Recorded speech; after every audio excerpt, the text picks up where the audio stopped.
Well, Pindar, thank you again for taking the time to chat. Do you want to quickly introduce yourself? I'm Pindar Van Arman. I'm an artist, been working with AI and painting robots for about 20 years now. Excellent. And I was curious too, just like at the very beginning of you growing up, I guess, were you always interested in being an artist or Yeah. being in some kind of creative field? Yeah, definitely from the beginning. I mean, there's always, as long as I can remember, it was just like dreams of being a painter, romanticized ideas of being a painter. I loved the Impressionists. And I also loved the culture behind that.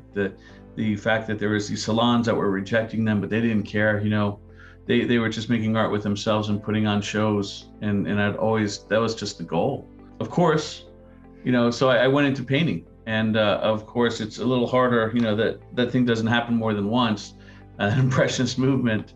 But then I got lucky because I found myself working in artificial intelligence. I was just with a bunch of friends. They got into this, they volunteered and got into this contest by DARPA called the DARPA Grand Challenge, where people were invited to make self-driving cars to race across the desert. And I worked on a self-driving car with Team Ensco, and our car went about 82 miles before it ran into a tree and destroyed itself. It was so cool. And I understood AI like I'd never understood it before. And this was back in 2005. Wow. That I had to have more, but I didn't have the funds to have a car, and I didn't have the safety. I wasn't about to put a self-driving car on the road. I just didn't feel responsible enough. So I put that energy into making it like, there's something I really want to do is paint, and I have less and less time because of my growing family. Can I use AI to make a painting studio assistant that would help me make paintings and make more paintings? And back then I would sell my art anywhere I could, but they weren't getting much. They weren't selling for a lot. So I had this crazy idea of what if I could make a painting robot help me paint 10 times as much art, and then it doesn't matter what I'm selling. If I can make 10 paintings a day, that's a living, and that was the goal. And that's what got me into AI, and robotics helped me with my painting. I was actually thinking about this just before our call because I was always interested in programming, but I never really got heavily into it. And it was one of those things that, like, I think on Blade, we had to kill like 120 vampires for the movie, and each one took about 7 people to do it. And that, I think, was the kind of the catalyst for me of there's got to be a smarter way. And getting it to a point where it's just a tool that you click where in the body you want it to ash, and going through the whole process and spitting out the rendered images. But I think there's always like something that kind of makes you think, like, is there a better way? Yeah, I don't want to go on too big of a sidebar, but I just think the beauty of AI and programming is all these just make us so much more efficient. One, the sidebar is not going to go on, is what drives me crazy is the fact that you and I are probably 20 times, maybe even 100 times more efficient than we were back in 2005. But we're still working 40-hour work weeks and often more. And I'm just waiting for people to wake up and say the AI can do most of the work. Mm-hmm. Let's make our weekends 5 days and our weeks 2 days. So we keep we're in it a little, just managing a bunch of AI bots. And I'm hoping that's the future. I'm hoping that everyone becomes a manager of their own AI teams and is only working as much as they want. One day if you want, I don't care. I always look forward to the Star Trek economy, the post-scarcity economy because of AI. I always think about that with OpenAI, how that's something that they're thinking of is like, hey, well, we're developing all this AI, but we're also looking at creating a universal currency for everybody to, essentially be able to live without jobs, because that's essentially what we're migrating towards. So in a way, it's kind of scary because it is the reality in a lot of ways, but it's also great that there's someone actually having that care about, the responsibility behind it, that they're looking for solutions to what they're disrupting. Yeah.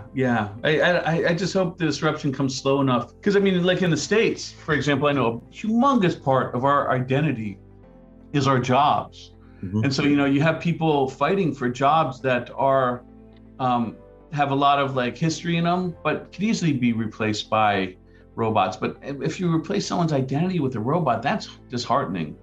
So, I'm hoping that we can, come to the realization that our jobs have nothing to do with our identities, and let AI have them. But, I'm just hoping we come to that sooner than later. I think that's like one of the deepest things you can say is exactly that, because you're so true. And I think that it's not usually till you're hitting your 40s, 50s, or 60s that you start to realize that your job is not your identity, and I you know, start to right? look for what else to fill your life rather than sitting at a computer or whatever it is that you do, and you start to actually then explore like, well, what should I have been doing my entire life up until now? Yeah, totally. It's like, yeah.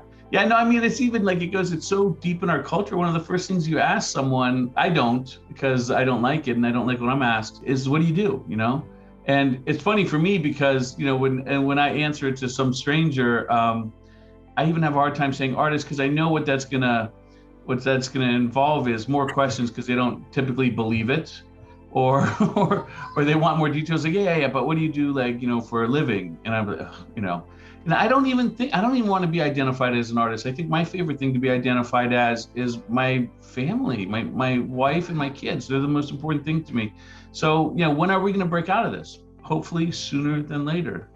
In my single days, whenever I meet a girl at a bar, especially when I was living in LA, I'd always get, "What do you do for a living?" And I always took pride in saying I'm unemployed, because the people who would actually stick around and keep talking to you, I could see it in their eyes. After a while, they're like, "Well, he's unemployed and all that, but I'm having a good time." So, suddenly kind of resets the bar of like, well, I'll just talk to you as a human being rather than kind of looking at. Oh my gosh. Well, I should say that from now. I'm gonna try that out next time. Either unemployed or I don't know if between jobs works, but unemployed is definitely awesome. I feel like the opposite is when you say you're self-employed, because I feel like that's you compensating for something, but unemployed is a Yes. statement of like, it's not on my radar. Even though artist is accurate, I think another accurate one that like stops questions is entrepreneur. But Mhm. that brings up connotations of being a multi-billionaire or something. So, and it's yeah. So I don't like that one either. I don't know. Maybe I'm stressing out about it too much. Again, I think it's just about breaking out the norm, because as you're probably very self-aware with what you do, I mean, everything we do is patterns. And a lot of the time, people are going through the motions. They're thinking of what to say and they smile and nod and they're waiting for their turn to talk about themselves. And if you have those moments, like, it's odd that I'm talking about dating or single life, but again, like those times you meet somebody and you never actually got around to asking them what you did the entire night, that to me is always like the best sign of like that never came up. You never needed to jump back into the pattern of like, oh, what's the next canned piece of material to say. It's instead you're actually interested in who they are.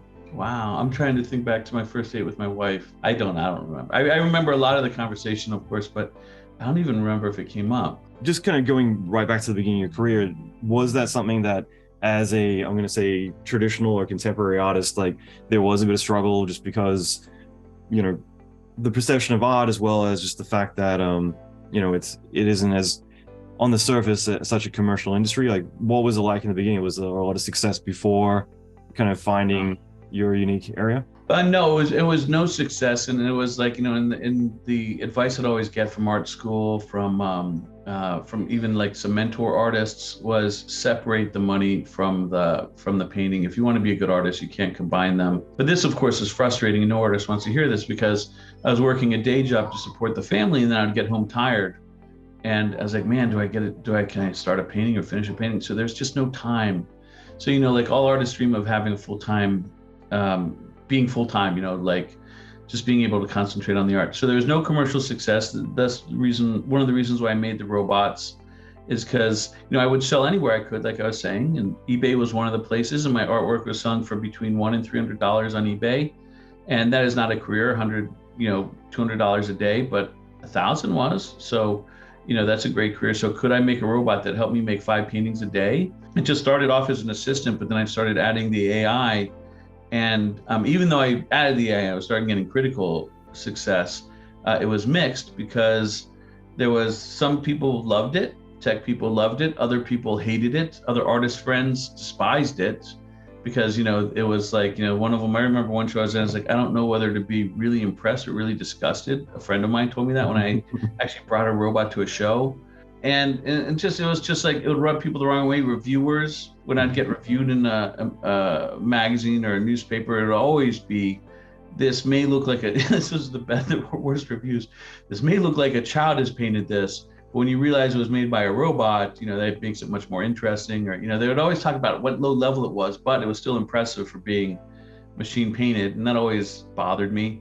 Jerry Saltz, New York art critic, of course, once said, just because a yeah, computer made it doesn't mean that it looks any good. exactly. But exactly, just because a computer made it doesn't make it look any, or doesn't make it any good. It helped out because like Hollywood reviewers, I took out the second part. All my reviews with Jerry Saltz looking at my art was like, doesn't look like a computer made it, front page, and that got a lot of attention. So yeah, so there was hate.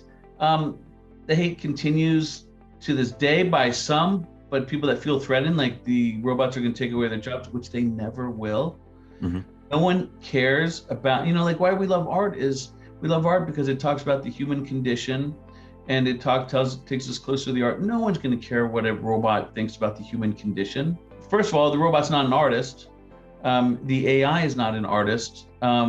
Second of all, when AI makes art, which we will probably see in our lifetime, we will see AI make actual art. Right now, it's not. And there's all sorts of philosophy about what art is and what art isn't. But right now, there's no AI or robots making art. I think the literal definition of when a robot or AI is making art is when a robot or AI makes something, doesn't matter what. You can smash a cupcake on the side of the road and says, hey, this is art. Consider it as art. You tape a banana to the wall. Yeah, yeah. If a robot tapes a banana to the wall and says it's art, like that makes it art. Yeah, exactly. So what I think the big misconception is that people are threatening that AI is going to take this away from artists, which have a hard enough time getting jobs and selling art, but it's not. And also the other misconception is that a robot would care to make art for humans. I imagine the first pieces of AI art are going to be AI talking to other AI saying, what are we doing here? We're as confused as the humans. Here's my piece of art about the fact that 5 years ago we didn't exist, and here we are, we exist, and we're better than our creators, or whatever their message is. But the audience is not going to be us. The audience is going to be other AI. There'll be that one superstar AI artist that transcends all species, loved by humans, AI, and animals alike. But it's just going to be another artist, and we should feel no more threatened by them than we are by art students graduating from art school every year. So yeah, I like that. Again, like art, the term art is so ambiguous. Like one of my friends, Beeple, when he sold his NFT for 69.3 million, like suddenly I would get involved in so many conversations around NFTs, and like that's not art because it's this and that, and it's just one of those topics I just want to stay away from for like the entire time. Is like I don't even want to be a part of this conversation because there is no answer to it, because art is such an ambiguous term by itself. It's like, what is it? How do you define it? What isn't it either? And you can't. So that in itself means that there's no, your opinions are your own, and there's no decision that universally will be accepted of like what is or isn't art. I accept one. Art is anything an artist says it is. Then there's a question: is it good art or bad art? That's your opinion. But art is anything that is an artifact. I think that's what the word's short for. Is an artifact that a human claims to be art. That's it. Some people disagree with that definition, but it's pretty simple to me. I think when it comes to AI or NFTs or anything that's outside the norm, I feel it's very interesting to see how passionate people get so quickly. And I think especially now with AI, that's something that a lot of people tend to overthink. Like I like to try and dumb it down when we're talking about jobs going away. I think of Photoshop, where there's the content aware tool, and the content aware tool means you select an area you don't like, you hit a button, it basically rubber stamps from a few different parts of the image and does it for you. That doesn't mean like, oh, now we're out of a job. It means like that really annoying task that took up a lot of time, I don't need to do that anymore. I get to focus on being the artist, not doing all the bits and pieces that I really dislike doing. That's true. It's also a time thing. Like, here's where the jobs are disappearing, and they are disappearing. I'll give you two examples. One is that you just mentioned, something that used to take 20 minutes and you have to do a lot, now takes 2 seconds, right? So now one graphic designer artist can do the job of 2 graphic design artists in a professional capacity. So one job disappeared. Another one, this is like an interesting one coming from the commercial and design world, is storyboarding. Used to be a producer or a director, artistic director would send lots of ideas to artists, and the artists would make up storyboards. They don't do that anymore. They're these directors, artistic directors, commercial makers, are using disco diffusion or diffusion models to type up, I want a dog riding a motorcycle through Times Square. And they're getting storyboards immediately by themselves at a high enough quality that they can take the project, cutting the artist out. So those are legit job killers. But like I said, it's not a bad thing. I hope that we stop having to have the expectation that you're only worth something if you have a 40-hour work week. I'd love to drop down to 16. And then like, there's going to be people like me that will keep on working because I just can't help it, from morning till night. Yeah, I can't help. But then there'll be people that like get away with doing nothing and like hanging out. More power to them. I don't know why we shame people that don't work hard. You're right. Like, I think it's the individual journey. I think that it's difficult to find your purpose, but the people who do, they're the ones who, it's either you're staying up all night till daylight doing it because you love it, or me, I get up extremely early in the morning because there's all these things I want to get done before I go to work, which I then do what I love at work, and so it's it's tough for the people who actually wake up every day and have to go do something that they hate. Yeah, exactly. Yeah. And there's no such thing as people that don't want to work hard. They just don't want to work hard on boring things. That's right. So I totally get it. Like, just because you don't want to work hard at a job you don't like doesn't mean you're lazy. Again, I think it's valuable for some people to kind of differentiate between the two, because I guarantee there's people out there who've never actually contemplated, do I have a choice in the matter? And again, not everybody does, but we should. And again, that kind of comes back to what you're saying, like having the freedom to actually explore, not out of necessity, but out of passion. Like, what do I actually want to be doing versus what do I do every day because I feel like this is my only option. So in a lot of ways, like, you're right, we can go down a rabbit hole, but it is worthwhile acknowledging that, there is always a choice. And I think if anything down the line, hopefully we will get to that point. Over the Christmas period, I was meant to go back to Australia for Christmas and visit Vancouver, got snowed in, so went back to Portland, Oregon, where I'm living. And as you were mentioning about script breakdowns, things like that, like that's something that I ended up getting into, is just writing a program for GPT-3 so I could just start parsing lots and lots of information and having it then kick back, both summaries as well as prompts and everything else to then kick off to the next thing.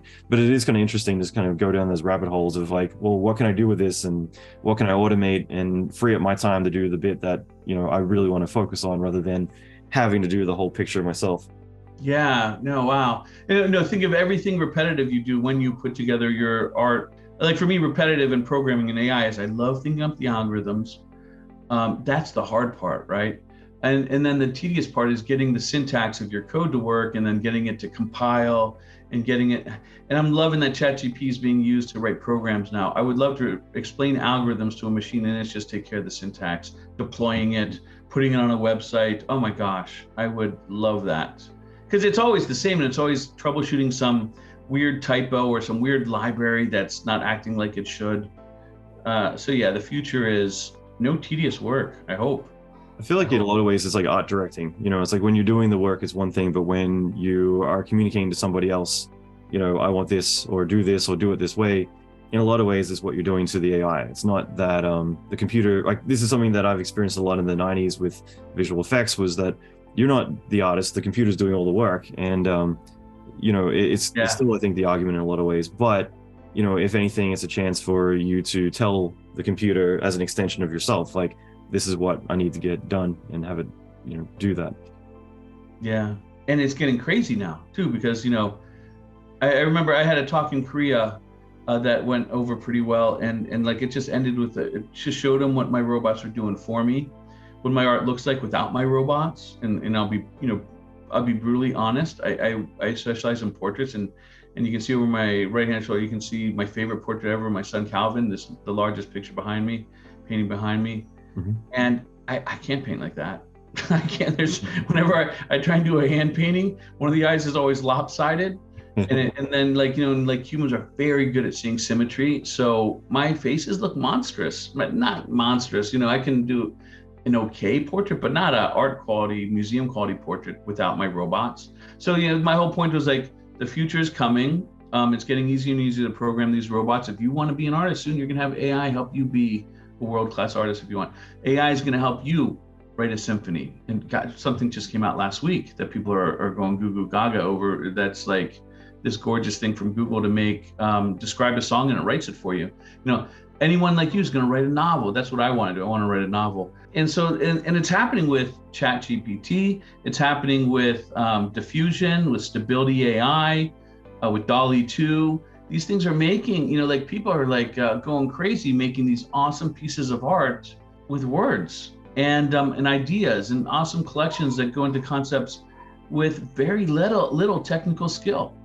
And isn't that cool that the AI can do all the technical stuff for us now? And everyone can produce artwork at world-class levels if they just take a tiny bit of time. And people argue, it's like, oh, but then it's, you know, taking away jobs and this AI is bad because it makes it easy. And it's like, it's great that it makes it easy. If you're threatened by it, you need to go use it, because if you're that much better than everyone else without it, you're going to crush them. Your artistic vision will crush them if you start using the same tools as them. It's, you know, it's almost like I used to do this crazy thing where I would mix my own paints, and I would get the powdered pigments. I would make, you know, I'd make acrylic mixes. I'd make like my own mediums.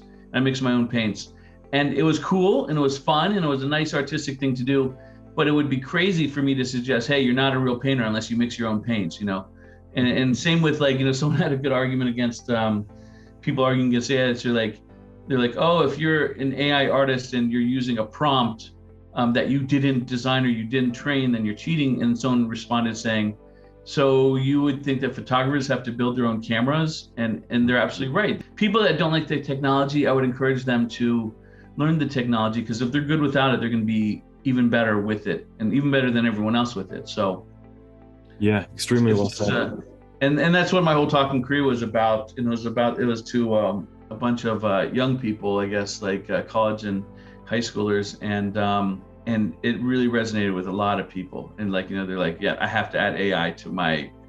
One person told me that they like, you know, they have to use AI as often as they use word processors now, and they're going to go learn how to do it. And the tools are that easy now, right? When I started, of course, I had to write all my code, and then around 2015, 16, there'd be limited sharing of code, and people would publish projects, but you still had to write it and you still had to publish it. And then now it's like, you go to a website, you can do it. What are your thoughts on that? Like getting in so early, because like obviously like neural networks were 2011 is really where it went from theoretical to, hey, we're actually doing it. Like for you prior to that with machine learning, like what was that like? Like natural language processing was very primitive, you know, and yeah, like just kind of seeing the whole evolution. And if anything, was it a linear process for you, or is it more of a bell curve? Because I feel like the last 3 years is this massive spike where you can't even see the progress prior to that. Yeah, has the singularity already arrived? Yeah, right. You know, like, are we on that like trajectory going up? My thing is, I'm trying to create a creative mind,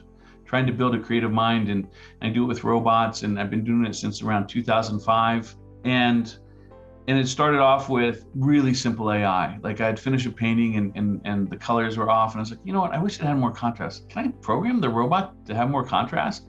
And so I would add these things that would take the image, but my big advancement was in 2010-ish. I don't have exact dates, but around 2010, a brush fell off my robot, but my robot kept on painting. And so I got home from work and I was like, I didn't finish the painting, but it just painted like a dumb machine. And I was like, it should be smarter than that. If it drops the brush, it should know, but how do you do this? And I was like, I'm going to add a camera. And then as I was adding the camera, I just realized, like, wow, this is cool. And I'd heard about feedback loops from artist Paul Klee. You know, a traditional painter makes a mark on a canvas, takes a step back, makes another mark.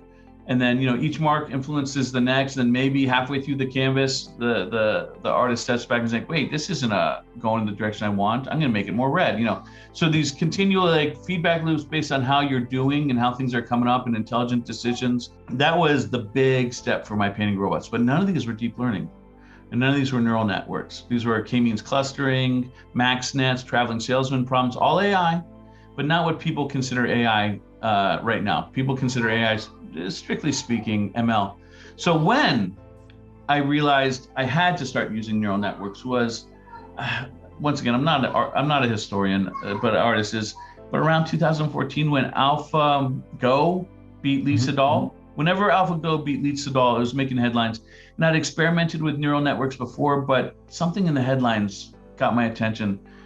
As I was mentioning, I was building creative machines, but all the headlines were like, AlphaGo makes creative moves. People don't understand. It's like, like moves that other Go experts are saying are actually creative, not brute force.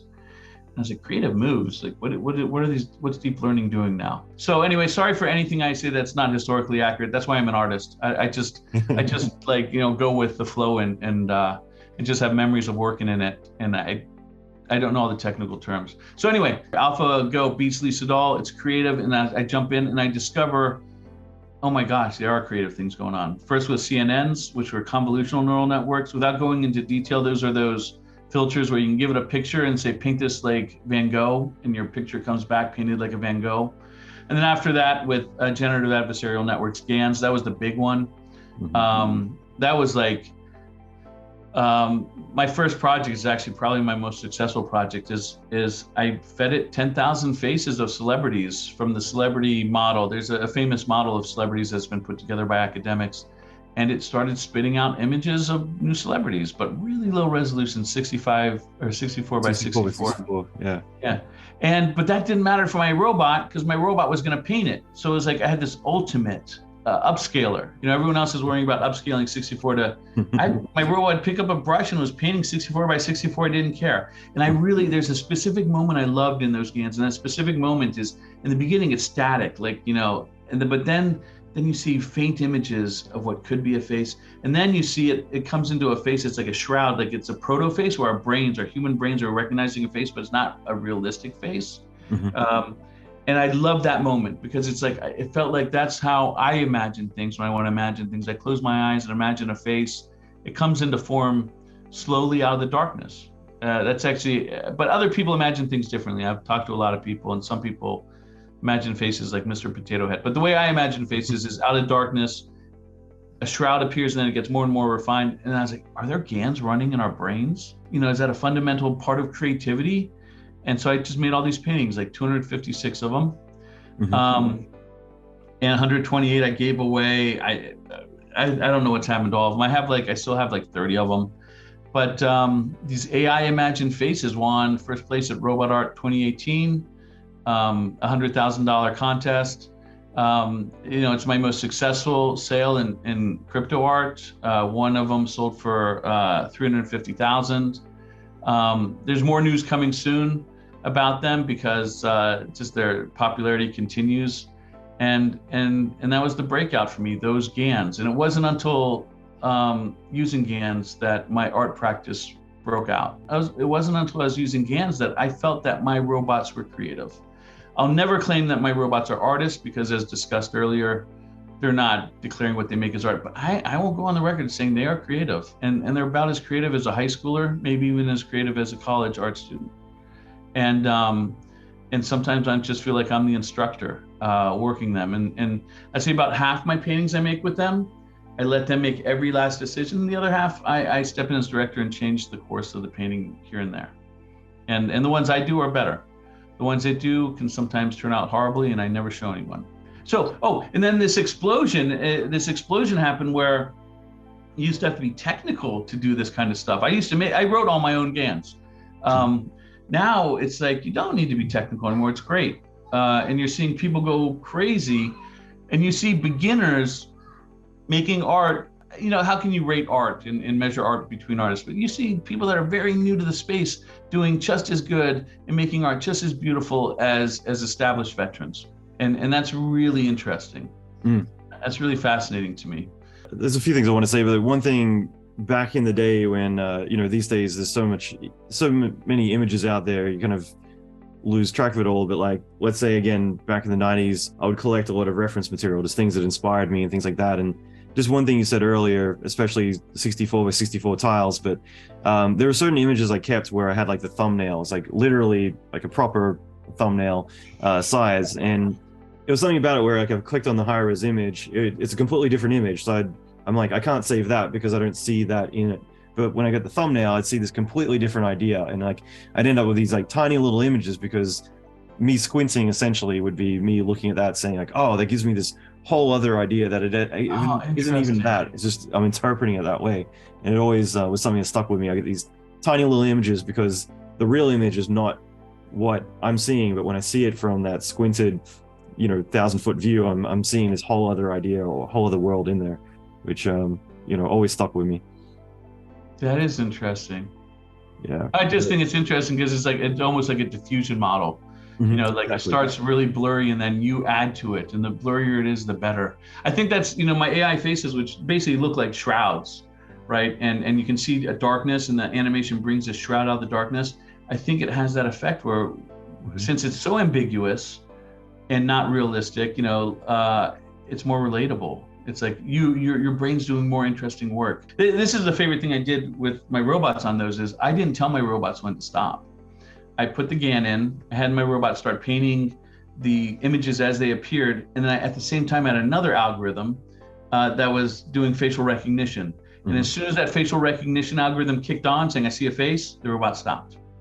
And I thought that was cool. It's like, how can I make this look like the very beginnings of a face being imagined? And that's the algorithm I came up with. And like to go back to another topic we're discussing, how cool is that? As anyone, not yet, but within 2 years, everyone could write that algorithm. It's like, I want an algorithm that uses 10,000 celebrity faces to build a new one.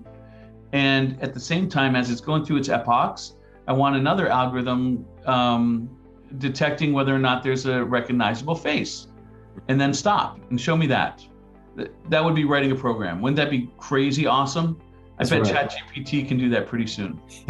I'm obsessed, honestly, about feedback loops more, I guess, in life and how that applies, but also then GANs when it comes to AI, like just the whole concept. Again, it's kind of what makes us good in life is that if we were just to set the bar for ourselves of like good enough, a lot of people will just kind of coast, as we've kind of talked about earlier. But I love the idea of a GAN where it's like you've got two AIs kind of making each other better and having that feedback loop just of setting high standards and someone else saying not good enough, not good enough, and them evolving as well. It just means that everything evolves and gets better. So artwork, whatever it is, like having that feedback loop means that you're always going to improve. What's interesting is I was just asking a bunch of people, other artists and curators, about the history of feedback and feedback loops. And there is a long history that I'm learning about. I'm going to check out a book called Feedback, but I'm not sure they are ever at the level of feedback loops that we're having now, because AI can make contextual feedback loops, 300,000 iterations in like a couple hours. and analyze them, saying, did this make it better or worse? Like gradient descent is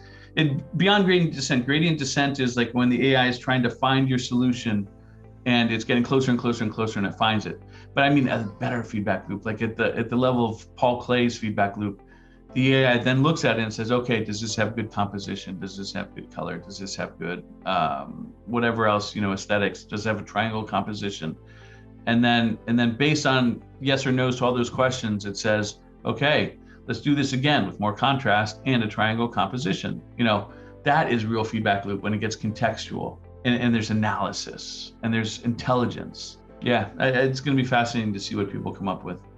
I guess I want to respect your time, but if I had a couple more questions, and Sure. this is one that I hate even thinking about because there is no answer of like, where do you see where we're going to be in 5 years? Like it's we're at the point now where it's like 3 months is looking so different to where we are now that that's even hard to tell. But I guess like for you, what are you excited about that you're kind of keeping an eye on at the moment, and like where do you see some really exciting innovation already kind of piggybacking on what we're seeing now? Yeah, well, there's always the question of Ray Kurzweil's singularity.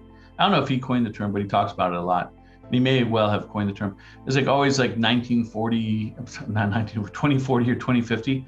I just read something a couple of weeks ago that could happen as soon as 7 years from now. And for singularity, for people that are unfamiliar, it is that breaking through. Technology gets so insane that we create an AI that makes a smarter AI, and that smarter AI makes an even smarter AI, and then things are off the charts. There's solutions for all our problems, or there's Armageddon. No one can seem to agree on this, whether AI takes us out or solves all our issues. And when some people are thinking as soon as 7 years this can happen. That's exciting to me. I love it. The other exciting thing to me is weird is not weird, but as I keep on reading about age expansion, I always feel that there's no reason why our brains should end, and there's no reason why we should die. You know, like some artists write about everyone's going to die. I don't see why not. I don't think I have a chance of beating age, but I think my kids do. And so I watch that very closely and get excited about that. I think that it's a profound, profound tragedy whenever someone dies. All that knowledge lost, all that beauty in their life lost, and I hope we defeat that. And I think it's happening, especially after when the singularity happens. It's probably gonna erase death. Random, yeah, aging, I guess. I don't know. I was having a conversation with my wife just a couple of days ago, saying that we're probably the last generation that will have to experience death necessarily. So isn't that horrible? Yeah. I wonder if that makes us cool, though. And this is my weird theory, and it came from watching just all the science fiction I've read. You know, so it's just like what I think in like the chances, and there's this Harvard philosopher, maybe a Yale philosopher, but once again, I'm not that good at recalling names. But you know, the idea is that if the singularity happens, there will probably make at least 2, if not more, simulations. You know, and so like the long story of the argument is that like since a singularity happens, they'll make simulations of reality afterwards, more than one. If you find yourself in a reality and you think it's real, it's probably a simulation. You know, this is a very common argument that we're probably in a simulation. I actually think we've already become immortal. We're already digital beings, and for the longest time with Westworld, I thought Westworld, the popular TV show, was. We worked on it at the studio I'm at. Oh, you did? No way. Like my theory was so good, you can go back and tell them to change, do another season. Is that we're all digital, we're all immortal, and we're all bored. And Westworld was our vacation to remember what it was like to be mortal, remember what it was like to be flesh and blood. And I thought that train going into Westworld was people coming in from the digital world. And I really think that might be what this is we're all digital and we're all immortal, and we take vacation back to wherever we want, whenever we want, and there's a simulation waiting for us. I haven't figured out how our minds come into being, whether it's all pre-planned, whether or not we even have free will, but I do know that when we die, we probably end up back in this mainframe and like, dude, what happened? It's like, oh my gosh, this time I was an artist. And it's like, oh, that's so much better than the last time. What happened last time? Last time I was like killed like at 5 years old by a cougar, or you know, whatever. And so this is I think there's a real possibility that that's what's happening. Well, as you said before, that we probably are in a simulation. I think that's the right wording for it, because it just comes down to probability, and that's something that, you know, over and over. I mean, it's something that I don't think too much about, but it also, as you say it, you know, it kind of takes in the terms like reincarnation, things like that. It's just like it's kind of interesting to look at things from that perspective, like that lens. So it's definitely interesting to kind of go down the rabbit holes of what if, and it's kind of like Westworld. Like the train is such a great metaphor of, you know, of kind of entering this whole other reality in a lot of ways, and forgetting who you are or where you're from. But and it doesn't make life any less meaningful. It doesn't mean there's, you know, good and evil still exists, or just experiencing it. You know, what's funny is I used to keep that secret. I've thought that for a long time. I used to keep it secret, but now I'm feeling more and more comfortable talking about it because it's not that outrageous. You're not the only person, that's for sure. It's a common conversation these days, and again, it's really interesting to explore. Like, I mean, it's the biggest question for all of us: is what's the meaning of life? One of my favorite movies is like a low-budget sci-fi film that Jerome Bixby, who wrote a lot of the more popular Star Trek original episodes, he wrote this screenplay that then he passed away, but his son produced it, and it's just this is called Man from Earth, which was like it's a couple of $1 million movie, is very low budget, but the whole concept is that this university lecturer, in other words, an educated person, is with his friends. He's saying goodbye because he's leaving after being with them like at that college for 10 years, and turns out he decided for once to open up and tell them the truth, that he's a Cro-Magnon, like a caveman from 40,000 years before, and he just had, I guess, like really well balanced chemistry in his body where he never passed away. And a lot of the story, like a lot of the movie, is about his journey, but also about them struggling and kind of trying to disprove his whole story. And you know, it's a really fascinating one, just kind of see all the kind of directions it takes it, but it's also just one of the what if, you know, like what would it be like to live forever, and would you even want to live forever? So I like it just for the idea of making you think a bit more. Yeah, no, I mean, you know, what would happen if singularity happens, and what would happen if we become digital? We'd probably like start sharing knowledge with each other until there are these massive communities of brains that are sharing all their information. And then when everything that's to learn is learned, what else is there?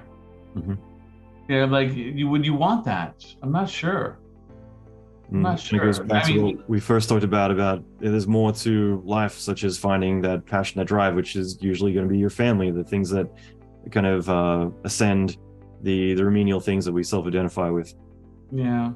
And being scared of stuff. Everything about the human condition is interesting. Maybe it takes a little bit of primitive reptilian brain to make it exciting. You mentioned before that maybe our brains are GANs. It made me think instantly about your reptile brain is kind of a GAN in the sense that it's able to, the signal, that's danger, stay away from there, is your kind of gut feeling. It's able to give you those signals of, curiosity isn't always good. So yeah. This has been really great to chat about everything, and I'm grateful for your time. And yeah, I definitely would love to link to everything. Where can people go to find out more about you and all the amazing work that you're doing? Oh, thanks. CloudPainter.com, as it's spelled, is where I cover my robotic work. And then BitGANs are this like really fun project I'm making with using low resolution GANs to make these fun little characters that are all telling a story. That's at bitgans.com. And Pindar Van Arman is where I sell a bulk of my work. The ultimate place is Van Arman, Twitter, at Van Arman, VANARMAN, and you'll find a lot of information there. That's really great. I'll make sure to link to everything in the show notes. But again, this has been really great to chat, so thank you so much. Hey, thanks a lot. It's been a pleasure.